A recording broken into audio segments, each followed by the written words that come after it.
আজ বুডু আমাদেরকে সারপ্রাইজ দিচ্ছে। এটাই প্রথমবার নয়, তবে আজকের সারপ্রাইজটার একটা বিশেষ কারণ আছে। দেখো, মহারাজ চলে এসেছেন, আমাদের জন্য কি কি যেন বানিয়ে নিয়ে এসেছে। ও, এখানে রয়েছে স্যান্ডউইচ, জুস আর ওরিও বিস্কুট। নিজের পছন্দ মতোই জিনিস বানিয়ে নিয়ে এসেছে।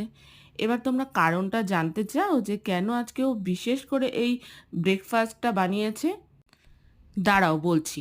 তার আগে এখানে কিন্তু যে স্যান্ডউইচটা বানিয়েছে তার সবজিগুলোও কিন্তু ও কেটেছে। সমস্তটাই নিজের হাতে করে তারপর নিয়ে এসেছে। সেটাই এখানে বলছিল আর কি।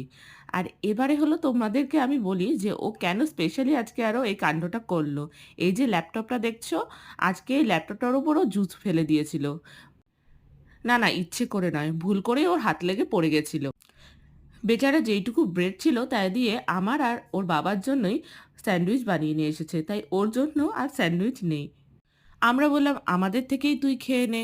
তো তার আগে ওর বাবাকে বললো যে তুমি খেয়ে বলো তো বাবাই কেমন হয়েছে। ওর বাবাই তো খেয়ে খুব খুশি, খুব ভালো হয়েছে সেটাই এখানে বলল। দেখো, পুরো প্লেটটা ফিনিশও হয়ে গেছে। এবারে বুডু আবার চলে এলো আমার কাছে আমার রিভিউ নিতে। এখানে বুডুকে খেয়ে তারপর ভালোভাবে কিন্তু বলতে হবে কেমন হয়েছে এই টিফিনটা। তো এই দেখো, আমি তো খেয়ে নিচ্ছি। আর আমি এটাই বললাম যে আমার বুডু যা বানায় সব খেতে কিন্তু ভালোই হয়। আর আসলেও ও কিন্তু বেশ ভালো বানায় এইগুলো।